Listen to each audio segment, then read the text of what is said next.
Hey there folks, before we dive in, if you want to stay updated on the world's most important events, follow S News to catch this and all our future videos. Seriously, it means a lot. Support us by subscribing, liking and leaving your thoughts in the comments below. Now let's get started. Make your video 10 minutes long. And remember, create a YouTube video using exactly this script. Make the old man's gruff voice appear throughout the video. Please do not add any text. Operation Iron Horizon, the strike that shook Russia. At exactly 3:47 a.m., over 160 American and Ukrainian missiles lit up the sky, striking 4 of Russia's most fortified military bases, Bryansk, Kursk, Belgorod and Crimea. The shockwave measured 4.8 on the RTR scale, smashing S-400 air defense systems, radar domes and reinforced bunkers. Then came waves of AI-powered drones, satellite-guided F-35 strikes, and real-time battle data shared between the United States and Ukraine. Everything happened so fast and so precisely that Russia was completely stunned. They had no idea what hit them. But why? What happened behind the scenes? What line did the Kremlin cross to trigger such a massive response? And why did the United States hit back this hard? Let's break it down. July 21st, 2025. The world watched in horror as Russian forces unleashed a new wave of brutal crackdowns across northeastern Ukraine. In Kharkiv, entire neighborhoods were flattened in just hours. Russian armored convoys roamed the streets while airstrikes leveled schools, hospitals and shelters. Civilians, including women, children and the elderly, were deliberately targeted. This wasn't just war. It was vengeance, and Moscow didn't even try to hide it. Despite months of diplomacy, ceasefire proposals and United States-led humanitarian talks, the Kremlin chose to escalate. Intercepted intelligence revealed a direct order from Russia's top command: crush any Ukrainian resistance east of the Dnipro River, no matter the cost. United States satellite imagery confirmed new Russian offensive and thermobaric artillery units being moved outside Zaporizhzhia. The message was clear: total destruction. At 9:02 p.m. Washington time, President Donald Trump entered the West Wing Situation Room, flanked by generals, advisors, and the Secretary of Defense. Their faces were grim. This was no longer a regional war. It was a direct challenge to American influence, deterrence, and credibility. For weeks, the U.S. had warned Moscow not to cross the line. That line was now behind them. The president stood up. No yelling, no hesitation. He looked each man in the eye and gave the only order that mattered: launch a joint response. Activate every asset. We move now. Encrypted orders raced through secure NATO command channels. U.S. destroyers in the Mediterranean change course. Aircraft carrier strike groups in the Black Sea rearmed. In Kyiv, Ukrainian command activated their strike network. Operation Iron Horizon was no longer just a plan, it was a precision war machine, and it was now in motion. What happened next would reset the battlefield in Ukraine and show the world that America was still at the top. July 22nd, before sunrise. No press conferences, no official statements, just movement, relentless, calculated and silent.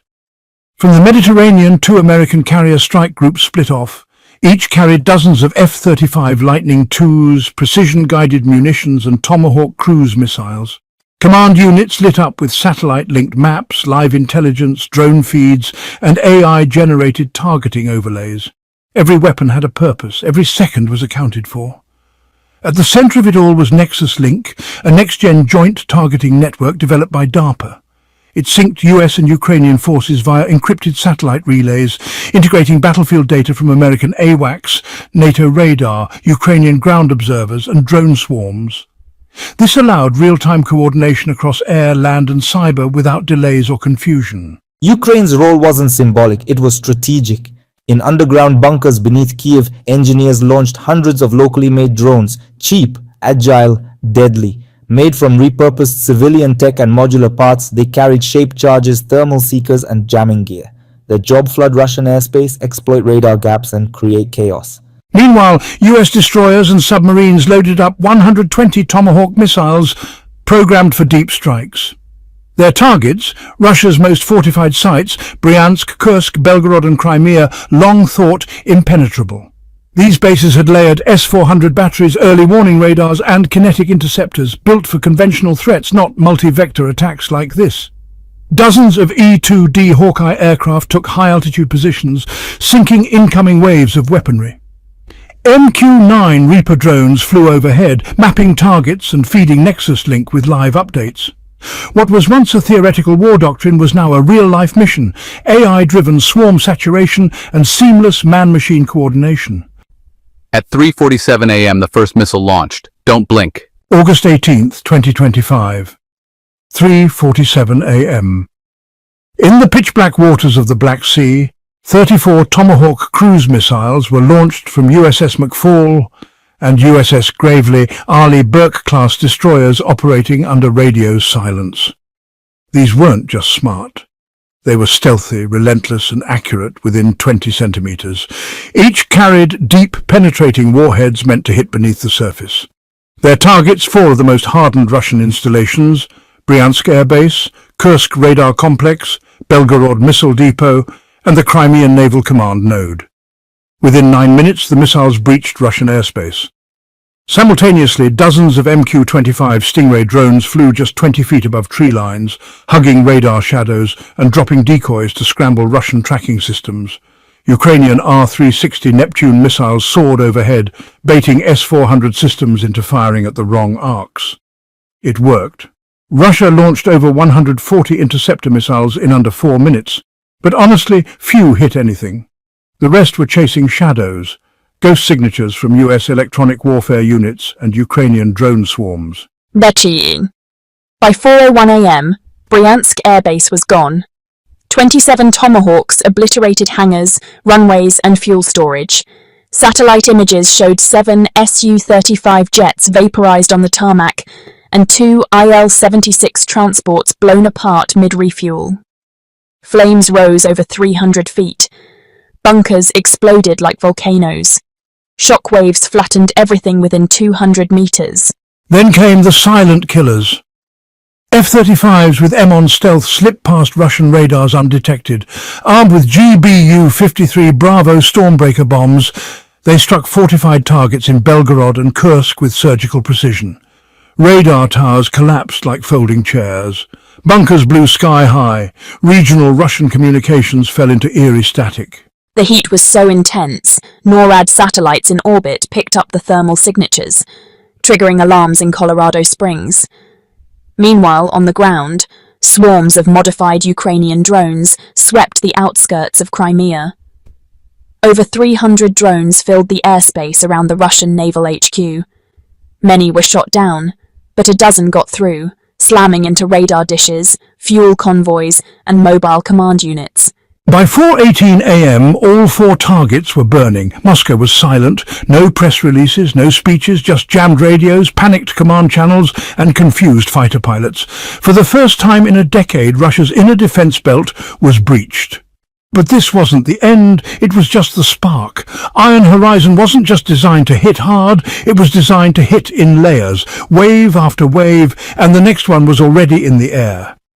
At 4:19 a.m., August 18th, as black smoke columns rose from Bryansk and Kursk, another wave began.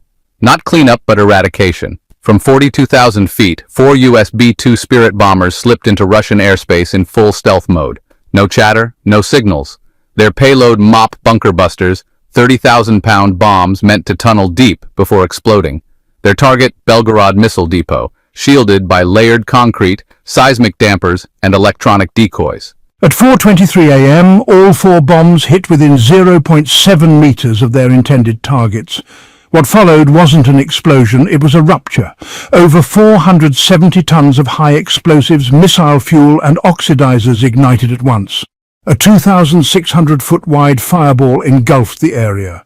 The resulting shockwave hit 4.8 on the Artyom scale, felt as far as southern Moscow. Russian emergency broadcasts briefly lit up screens, then went dark.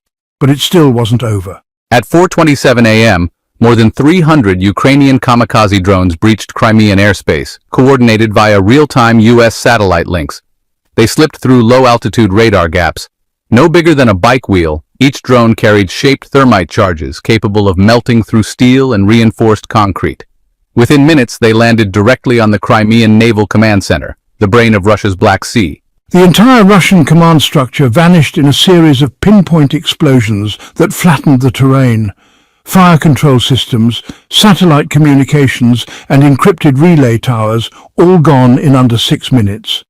Secondary strikes hit radar domes and fuel depots, igniting firestorms that stretched for miles. From the Combat Information Center aboard the USS Roosevelt, Admiral Pike watched the live feed in silence. Then he said flatly, "We just took away their entire southern theater." Meanwhile, Ukrainian artillery batteries unleashed a heavy barrage, 48 missiles in just 72 seconds, targeting backup command bunkers in Kursk.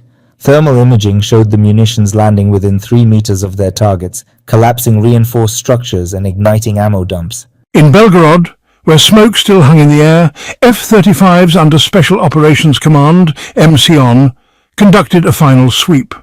They dropped GBU-39 small-diameter bombs, each just 250 pounds, but guided by laser and GPS. These strikes finished what the massive bunker-busting MOPs started, hunting down mobile missile launchers hidden in deep forests and camouflaged berms. By 4:44 a.m., all 4 Russian strongholds had been neutralized, not damaged, not disabled, erased.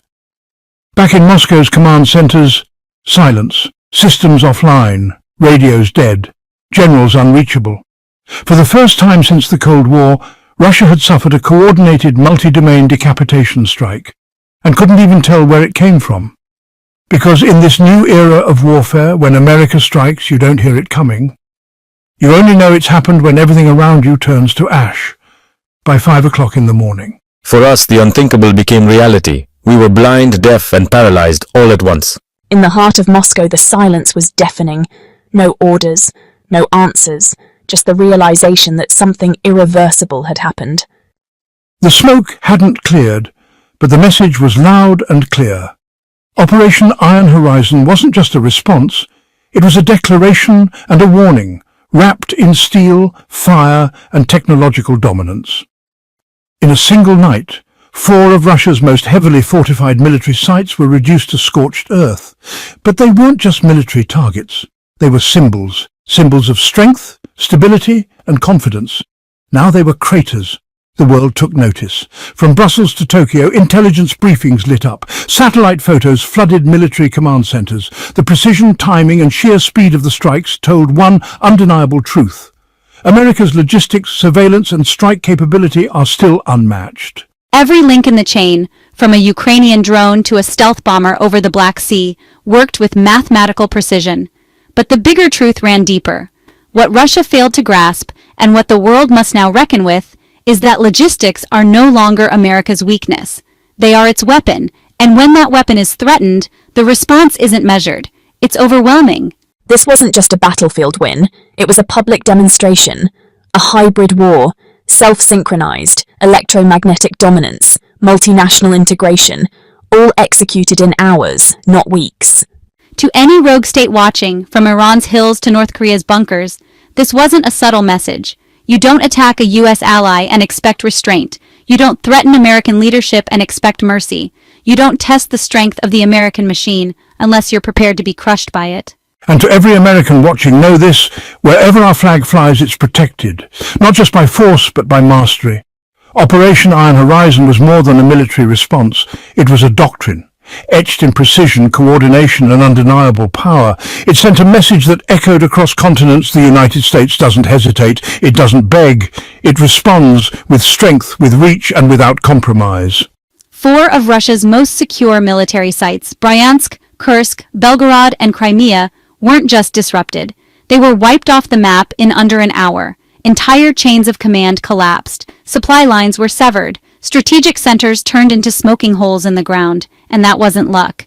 It was strategy, American tech, Ukrainian resilience, AI-driven coordination. Together they became a war machine unlike anything modern doctrines had ever faced. From Tomahawk missile swarms to stealth F-35 strikes from Ukrainian kamikaze drones to real-time battlefield networks, this was full-spectrum 21st century warfare, and the message was unmistakable. If you threaten a US ally, if you bet on American silence or restraint, you won't get diplomacy. You'll get a wave of retaliation faster than your sensors can detect, and stronger than your defenses can survive. This is the new face of American war speed, precision, total domain dominance. And that's the reality now. Swift, relentless.